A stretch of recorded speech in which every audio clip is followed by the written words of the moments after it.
എന്നിട്ട് പറഞ്ഞു കുഞ്ഞെ. ചമ്പേ ചമ്പേ ഒന്നിങ്ങ് വന്നേ. എന്താ? ഒന്നിങ്ങ് വന്നേ. കുഞ്ഞങ്ങോട്ട് പോയിരിക്കുന്നത് എന്ത്?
നിന്റെ പെണ്ണോ?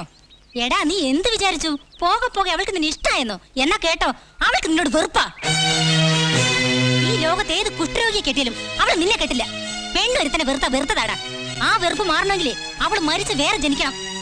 നിന്നെ മതി നാർച്ച പറഞ്ഞാൽ അന്ന് ഞാൻ തല മൊട്ടയടിച്ച് വന്ന് നിൽക്കാൻ നിന്റെ മുൻപിൽ. വാടാ.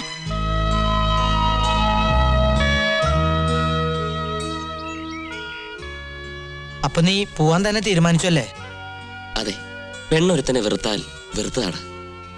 ആ വെറുപ്പ് ഇഷ്ടമാണെങ്കിൽ ഇനി അവൾ മരിച്ച് വേറെ ജനിക്കണം. ലീലാമണി ചേച്ചി പറഞ്ഞത് ശരിയാ. പക്ഷേ കണ്ണിൽ നിന്ന് അകറ്റിയാലും എനിക്ക് അവളെ കരളിൽ നിന്ന് അകറ്റാൻ കഴിയുന്നില്ലടാ. അകറ്റണ്ട. നീ അവളെ കരളിൽ നിന്ന് അയറ്റില്ലെങ്കിൽ അവന്മാരെല്ലാരും കൂടി നമ്മുടെ കരളിൽ കലക്കും. കരളിൽ ഉറപ്പുള്ളവന്മാര് മാത്രം സേതുവിനോടൊപ്പം നിന്നാ മതി. താനോ? അതെ, ഞാൻ തന്നെ, ഈശ്വരൻ. ഇത്രയും കാലം അഷ്ടിക്ക് വേണ്ടി ആ മന്നാടിയാന്മാരുടെ പുറകെ വാലാട്ടി നടന്ന പീറ വക്കീൽ.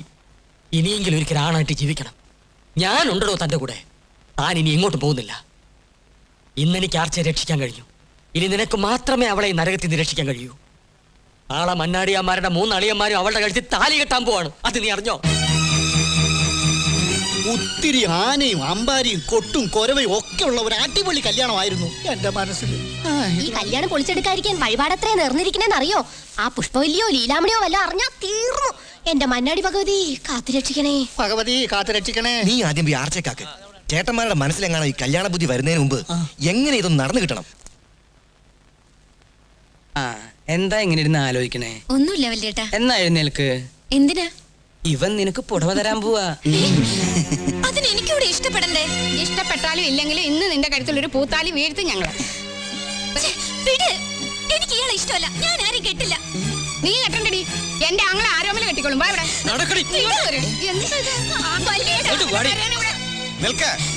നിന്റെ ആരോമല് താലി കെട്ടിക്കോട്ടെ. പക്ഷെ എന്റെ മക്കളെ കഴുത്തിൽ വേണ്ട. മനസ്സിലായോ?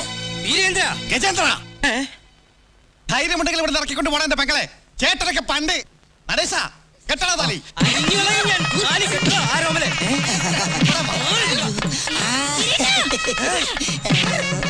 നീ എന്റെ ഭാര്യയുടെ കഴുത്തിൽ താലി കെട്ടുവല്ലടാ.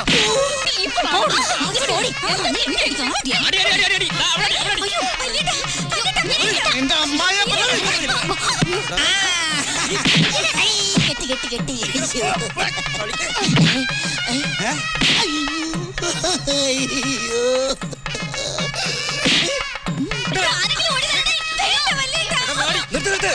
നിങ്ങളെ മാത്രം പെങ്ങളല്ല, എന്റെ പെങ്ങളാ.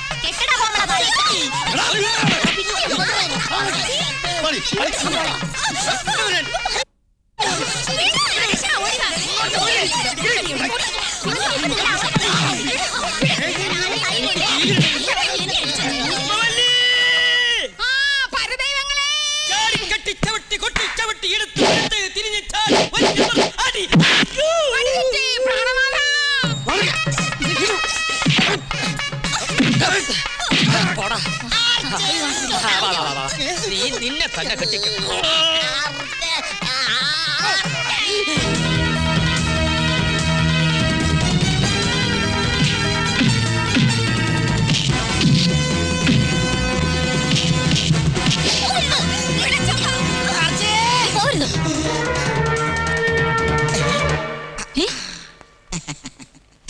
റാണിയെ കിട്ടിയില്ലെങ്കിൽ തോഴിയെ കിട്ടിയാ മതി.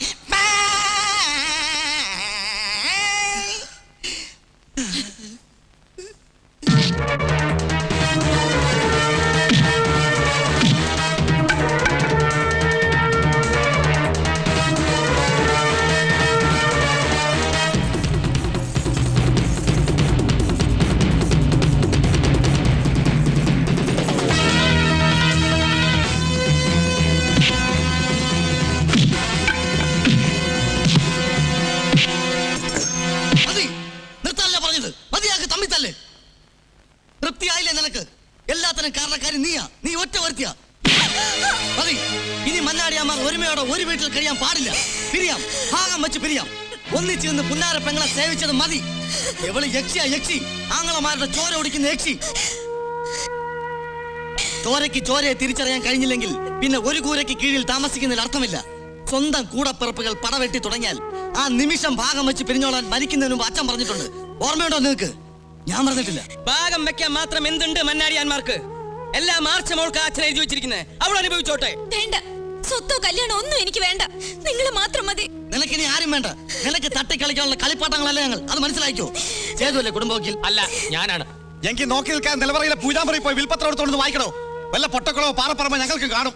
പൂജാമുറിയിലേക്ക് കടക്കുന്നതിന് മുമ്പ് മന്നാടിയന്മാരെല്ലാം കുളിച്ച് ശുദ്ധമായിട്ട്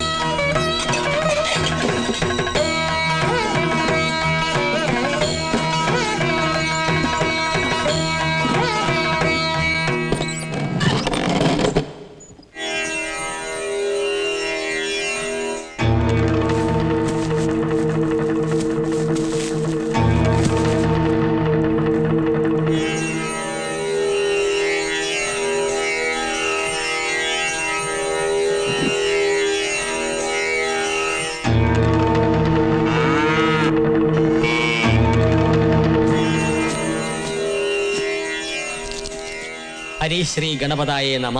അവിഘ്നമസ്തു. കൊല്ലവർഷം 1152 ആണ്ട് മന്നാടിപുരം താലൂക്കിൽ ശ്രീ നരസിംഹ മന്നാടിയാർ സ്വമനസാലെ എഴുതി തയ്യാറാക്കിയ വിൽപത്രം മേൽപ്പടി നരസിംഹ മന്നാടിയാർ മൂത്ത മകൻ ഗജേന്ദ്ര മന്നാടിയാർ അറിയുന്നതിലേക്കായി ആദ്യമേ ഒരു കാര്യം കുറിക്കുന്നു. മക്കളിൽ വെച്ച് എനിക്ക് ഏറ്റവും ഇഷ്ടമുള്ള ഇളയ മകൾ ആർച്ചയ്ക്ക്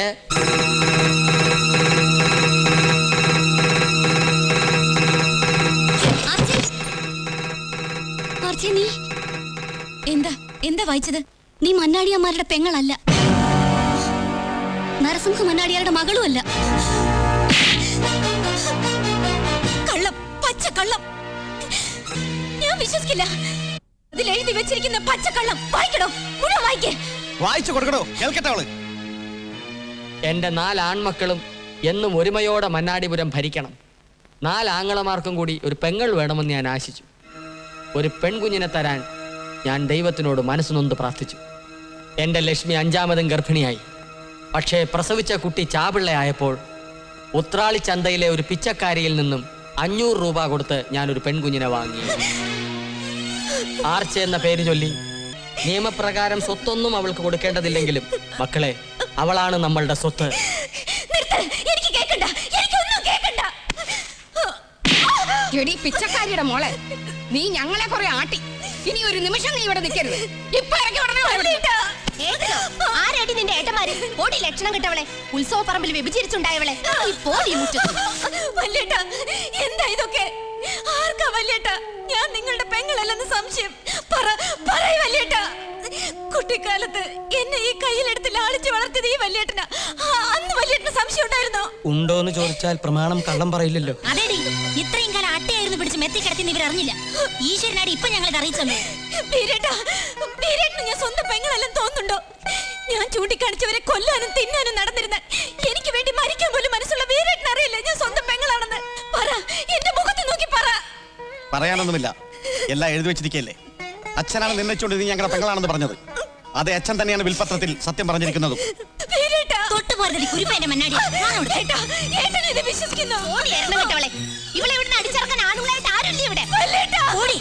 ഇനി ഒരു അക്ഷരം മിണ്ടി പോരുത്. അത്രയ്ക്ക് ദുഷ്ടത്തരം ചെയ്തിട്ടുണ്ട് നീ ഞങ്ങളോട്. മുട്ടയടിച്ച് ചുട്ടി കുത്തി ചെണ്ട പൊട്ടി ഉത്രാളിക്കാവിലെ പൂരപ്പറമ്പിൽ കൊണ്ടുവിടണം അവളെ. ചെറിയേട്ടൻ ഇവരുടെ കൂടെ കൂടിയോ? ഇങ്ങോട്ട്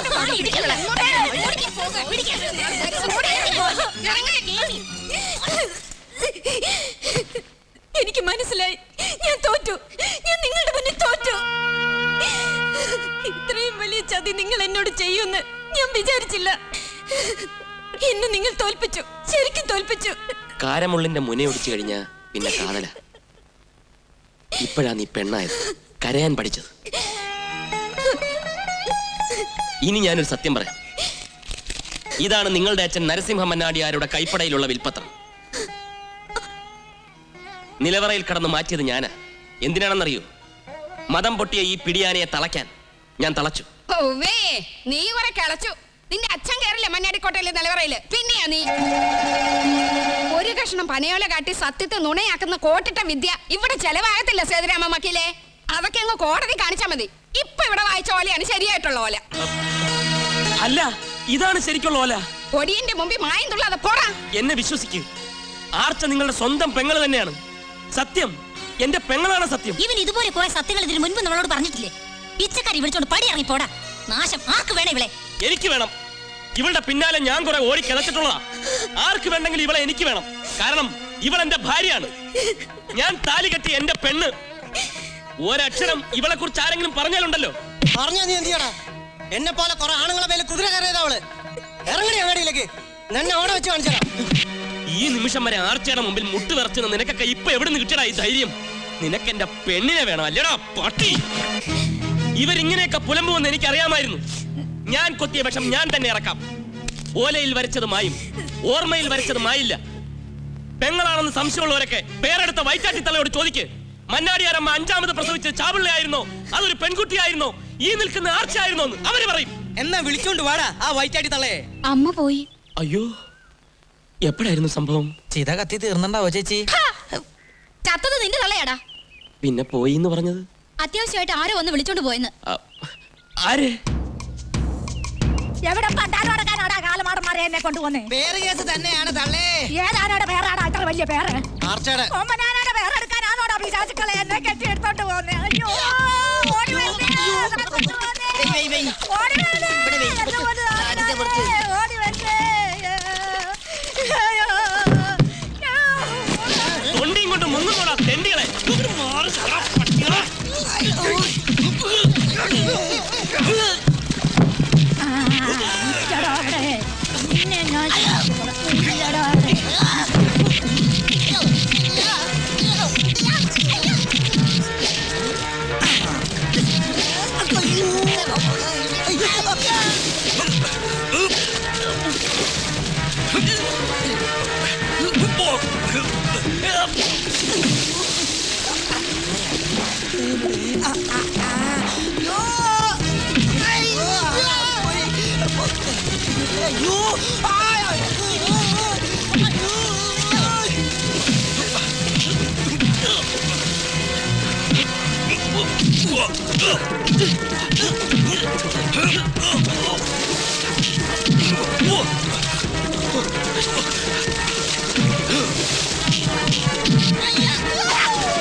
ഉത്രാളിച്ചന്തയിലെ ഒരു പിച്ചക്കാരിയിൽ നിന്നും വിലക്ക് വാങ്ങിയതാ ആർച്ച്.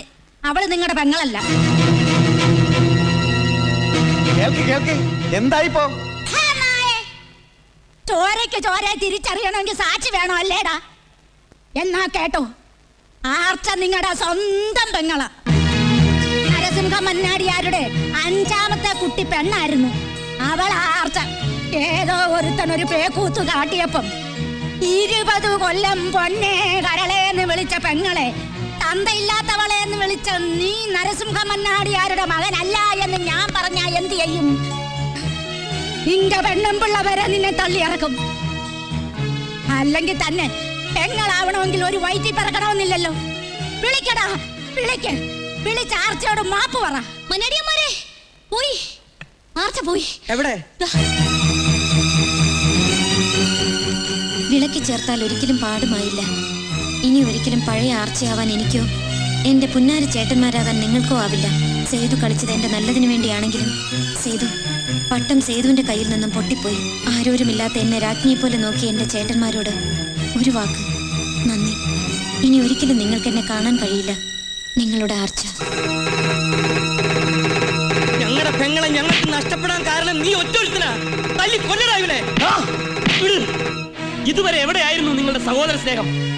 സ്വന്തം ഭാര്യമാർ പേപ്പട്ടിയെ തല്ലുന്ന പോലെ അവളെ ആട്ടി പായിച്ചപ്പം എവിടെയായിരുന്നു ഈ ചേട്ടന്മാർ? ഈ ഭൂമുഖത്ത് കമാന്നൊരു അക്ഷരം മിണ്ടാകുന്ന നിങ്ങളാണോ ചേട്ടന്മാർ? ആർച്ച ഇങ്ങനെ ആക്കിയത് നിങ്ങളാ. നിങ്ങൾ ഓരോരുത്തരുവാ. ആർച്ചയ്ക്ക് ആണുങ്ങളോട് വെറുപ്പുണ്ടാക്കിയത് നിങ്ങളാ. ലാളിച്ച് അവളെ ചീത്തയാക്കിയിട്ട് അവസാനം ആ നിങ്ങൾ തന്നെ അവളെ തിരിച്ചടിച്ചു. അവൾ മരിച്ചാൽ ആ കൊല ചെയ്തത് നിങ്ങൾ ഓരോരുത്തരുവാ. ഈ ഭൂമിയിൽ അവൾ എവിടെ പോയാലും ഞാൻ കണ്ടുപിടിക്കും. ഞാനും വരുന്നു. പോകരുത്, നിക്കാനാ പറഞ്ഞത്. നീ എന്താ പറഞ്ഞേ? പോകരുതെന്ന്. അരിഞ്ഞുകളയും ഞാൻ. ഇനി ആർച്ച പറഞ്ഞിട്ട് അകത്ത് കയറിയാ മതി എല്ലാവരും. മന്നാടിയന്മാരെ, ആർച്ചക്കുഞ്ഞി കുറവ് മലയിലേക്ക് കയറി പോകുന്ന കണ്ടു. വിളിച്ചിട്ട് നിന്നില്ല. എന്റെ കയ്യിൽ പെട്ടത് ദൈവ നിശ്ചയവാ. നിന്നോട് എനിക്ക് കുറച്ച് കണക്ക് തീർക്കാനുണ്ട്. നിന്നെ ഇപ്പൊ ഒരുത്തരും വേണ്ടേ? എവിടെ പോയടി നിന്നെ കാക്കുന്ന മന്നാടി പട്ടാളം?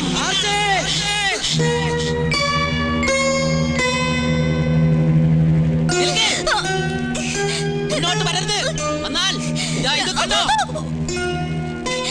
മുന്നോട്ട് വന്നാൽ പിന്നെ ഇവള് ജീവിച്ചിരിക്കില്ല, പൊട്ടിത്തെറിക്കും. അരുത് ഓടാ.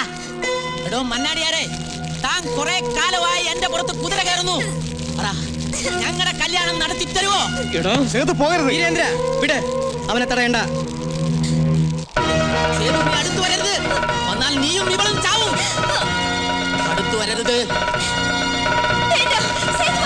വരരുത് എന്നല്ലേ പറഞ്ഞത്?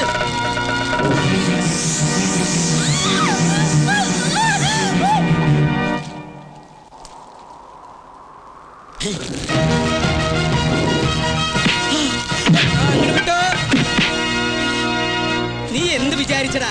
ഞങ്ങളുടെ കമ്പനിയിലെ പടക്കം കൊണ്ട് ഞങ്ങളുടെ പെങ്ങളെ കൊല്ലാമെന്നോ? പടക്കം ചതിക്കില്ലടാ. ചുറ്റടാ, ചുറ്റ്. ഈശ്വര, കൊളുത്തടാ തീയെ.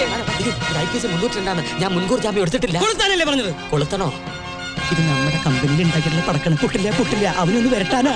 കൊളുത്തടാ. അയ്യോ, പത്തം. സേതു എന്നോട് വേണ്ട.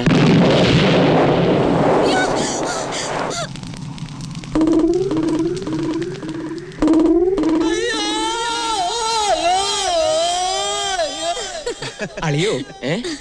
എന്താ വിളിച്ചത്? അപ്പോ അളിയൻ പോയി ഒരു 4 മുൻകൂർ ജാമ്യം എടുക്ക്. ഞങ്ങൾക്ക് അവനെ ഒന്ന് ശരിയാക്കാം. എന്നെയും ചേർത്ത് 5 ആണ്. 5. അളിയന്മാരെ, ജാമ്യ കാര്യമൊക്കെ ഇനി ഈശ്വരൻ വക്കീൽ നോക്കി. എനിക്ക് സ്വല്പം സ്വന്തം കാര്യം നോക്കാനുണ്ട്. എന്താ? ആർച്ചവാ.